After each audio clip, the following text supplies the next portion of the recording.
मैं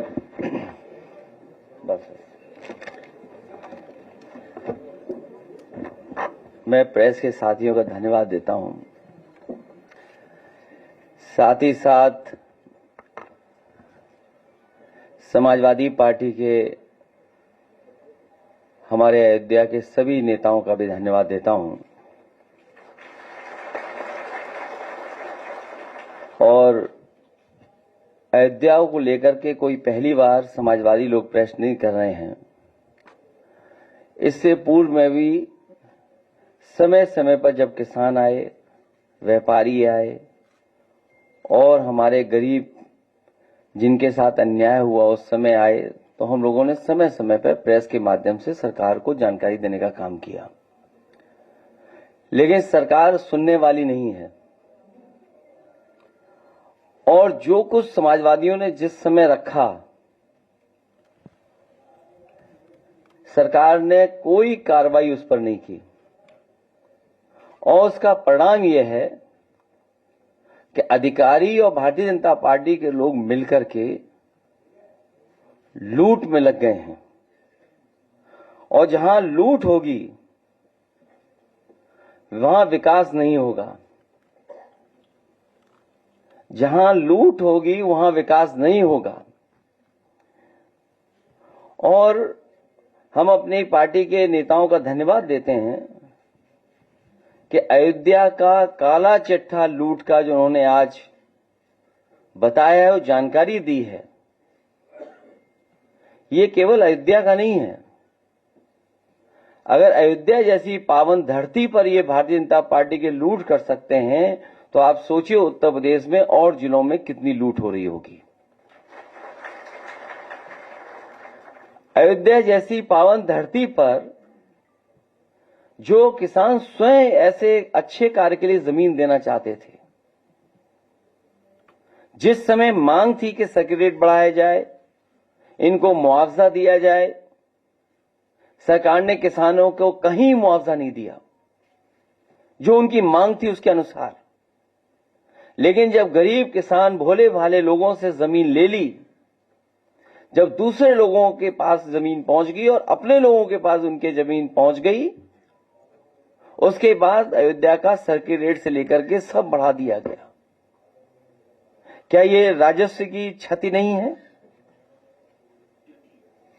और मुझे खुशी है इस बात की कि तमाम भारतीय जनता पार्टी के पदाधिकारियों की सूची और अधिकारियों ने जिन्होंने जमीन ली है,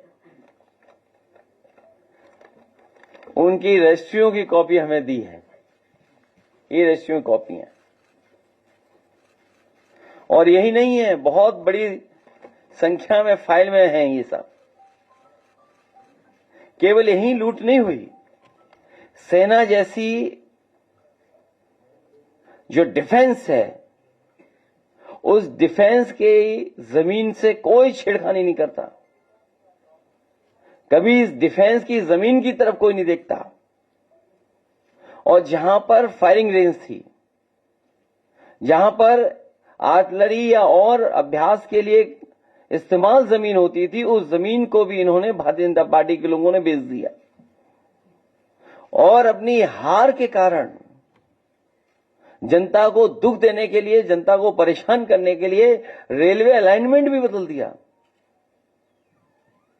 जो अलाइनमेंट पहले था उसमें किसी गरीब की ज्यादा जमीन नहीं जा रही थी, किसी का कारोबार नहीं खत्म हो रहा था। लेकिन जानबूझ करके भारतीय जनता पार्टी ने कि अब चुनाव हार गए हैं, सरकार उनकी है, तो हम रेलवे का भी अलाइनमेंट बदल देंगे। और रेलवे का अलाइनमेंट भी बदलने के काम चल रहा है, जिससे कि गरीबों की जमीन वो छीन ले, घर मकान जो सदियों से रह रहे हैं, जो कारोबार कर रहे हैं, उनका छीन ले। तो ये तो अयोध्या केवल एक जिला है। इसी तरह पूरे प्रदेश में हर जिले में भारतीय जनता पार्टी लूट मचा रही है। तो क्या है जीरो टॉलरेंस उनका करप्शन के लिए? जिन्होंने नारा दिया कि हमारा जीरो टॉलरेंस है करप्शन के लिए, क्या यही जीरो टॉलरेंस है इनकी कि अपने लोगों को और माला माल बना दें? क्योंकि भोली वाली जनता को यह नहीं आभास था कि इस जमीन की कीमत कल क्या होगी, लेकिन अधिकारी और बीजेपी के लोगों को पता था कि कल इसकी कीमत क्या होगी। ये सबसे ज्यादा बड़ी लूट अगर कहीं हुई है तो अयोध्या में भारतीय जनता पार्टी और अधिकारियों ने मिलकर के लूट की है। हम अपने गरीबों को जो आए आज हैं, इनको कहना चाहते हैं कि समाजवादी आपके साथ हैं, और जितने भी विकास कार्य हो रहे हैं उसके विकास के खिलाफ नहीं है। अयोध्या वर्ल्ड क्लास सिटी बने, अयोध्या के पास और अयोध्या के आसपास वर्ल्ड क्लास इंफ्रास्ट्रक्चर हो। हालांकि उसके लिए दिमाग चाहिए होता है। अगर वर्ल्ड क्लास इंफ्रास्ट्रक्चर और वर्ल्ड क्लास सिटी बनाने के लिए हम अपने अयोध्या वासियों को भरोसा दिलाते हैं कि 2 साल के बाद जब सरकार समाजवादियों की आएगी, अयोध्या को वर्ल्ड क्लास सिटी और किसी भी हमारे गरीब किसान उसका नुकसान नहीं होने दिया जाएगा, उनकी ज्यादा से ज्यादा भरपाई की जाएगी। और अगर सर्किल रेट भी हमें बढ़ा करके अगर अयोध्या वासियों को मुआवजा देना पड़ा तो सर्किल रेट बढ़ा करके उनको मुआवजा देकर के उनके घर परिवार में भी खुशहाली लाने का काम करेंगे। चाहे ओवरब्रिज हो या जो प्राइवेट बिल्डर्स को जमीन दी जा रही है, महर्षि योगी जी के नाम पर जो ट्रस्ट था उसमें भी कुछ अधिकारी लोग घुस गए हैं, पता लगा है, केवल इसलिए कि उन्हें पता है कि उसकी कीमत कल क्या होगी। तो एक तरफ तो जहां ये लूट मची उत्तर प्रदेश में, वहीं अन्याय की सब सीमा टूट गई हैं। अभी हमें सुल्तानपुर के परिवार के सदस्य मिले जिनके बेटा इंजीनियर। कोई कल्पना कर सकता है आज के समय पर कि मुंह पर टेप लगा दिया जाए, हाथ पैर बांध दिए जाएं और पीट पीट करके उसकी जान ले ली जाए? क्या ये सुल्तानपुर की पहली घटना थी? इससे पहले भी इसी तरह की घटना हुई थी। अगर आपको याद हो कि भारतीय जनता पार्टी से संबंधित रखने वाले ने एक हत्या की थी वहीं पर सुल्तानपुर में। और अभी जो झूठी कहानी पढ़ी जा रही है इनकाउंटर को लेकर के, कोई ऐसा व्यक्ति नहीं है जो न जानता हो कि भारतीय जनता पार्टी की सरकार में झूठे इनकाउंटर हो रहे हैं, हत्या की जा रही है। जो मंगेश यादव की हत्या हुई है, गांव से लेकर के आसपास के लोग जानते हैं कि पुलिस रात में आई थी, उठा ले गई, पुलिस उठा करके लेके गई एसटीएफ। और सोचिए आप कैसी कहानी गढ़ी गई कि उसके पास नया बैग था, अमेरिकन टूरिस्ट बैग बताया गया, और जब बैग खोला गया तो उसमें भी कपड़े नए मिले शोरूम से खरीदे हुए। और जो मोटरसाइकिल मिली, सुनने में आ रहा है कि जो मोटरसाइकिल जिसकी चोरी हुई थी कई दिनों बाद एफआईआर लिखी गई। और उसके घर परिवार के लोगों के मां का इनको दर्द समझ में नहीं आ रहा, बहन के आंसू नहीं समझ में आ रहे हैं। और सोचिए कैसा दिमाग इनका।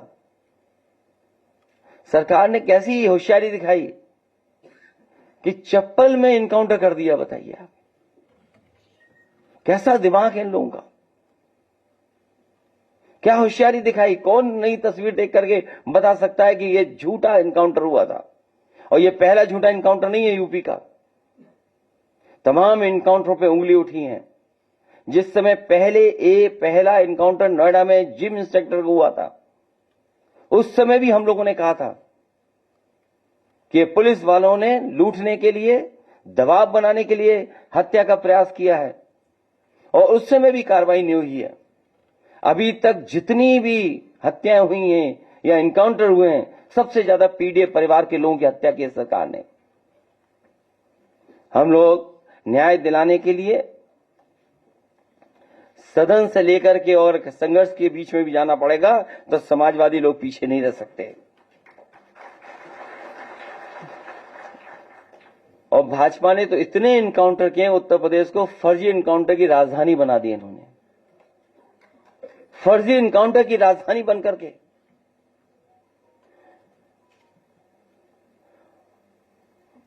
और फिर नकारात्मक दिल वाले और दिमाग विनाश कर सकता है, विकास नहीं कर सकता। जिसकी सोच नकारात्मक हो और जिसका दिल और दिमाग नकारात्मक हो, वो विनाश ही कर सकता है, विकास नहीं कर सकता। और फिर जो हार्टलेस है उससे उम्मीद भी क्या करनी है। जो हार्टलेस है उससे उम्मीद क्या करें हम लोग। हालांकि वो वीडियो नहीं चलाना मैं चाहता हूं जो जिसमें भाषा क्या इस्तेमाल की गई है। अगर आप कहेंगे तो मैं वो भी चलवा दूंगा,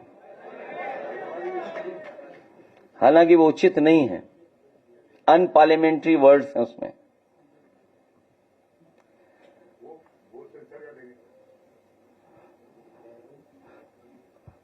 अगर दिमाग होता तो चप्पल में एनकाउंटर नहीं करते। इसलिए जहां ये सरकार लूट कर रही है वहीं एनकाउंटर करके डराना चाहती है और केवल बदनाम करने के लिए जानबूझ करके ढूंढ करके कि कौन है, किसको एनकाउंटर किया जाए, वो भी अधिकारी बैठ करके रणनीति बनाते हैं। सोचो जो रात भर बैठ करके रणनीति बनाएंगे उनसे क्या उम्मीद करोगे न्याय की आप। रणनीति इसी बात की बनाते हो कि हत्या करनी है, वो हत्या में न पकड़े जाएं, तुमसे उम्मीद क्या करोगे आप। केवल फेक इनकाउंटर नहीं बल्कि संविधान ने जो अधिकार दिए हैं उन अधिकारों को ये सरकार छीन रही है। 69,000 वाले बच्चे कितना आंदोलन कर रहे हैं सोचिए, कोई कल्पना कर सकता है। लेकिन ऐसी साजिश, षड्यंत्र कि दोनों को भिड़ा दो, आप दोनों को लड़ा दो। इसलिए भाजपा किसी की सगी नहीं है, न इनकी न उनकी। भाजपा किसी की सगी नहीं हो सकती, केवल उन्हें अपना स्वार्थ सिद्ध होना चाहिए। इसलिए जहां लूट की गई है उसके कागज आए हैं। मैं तो लीडर ऑपोजिशन से दोनों सदनों में कहूंगा कि बाकायदा पूरी सूची सदन में दी जाएगी और समय आने पर कि हम लोग कैसे आगे बढ़ें उस पर भी हम लोग काम करेंगे।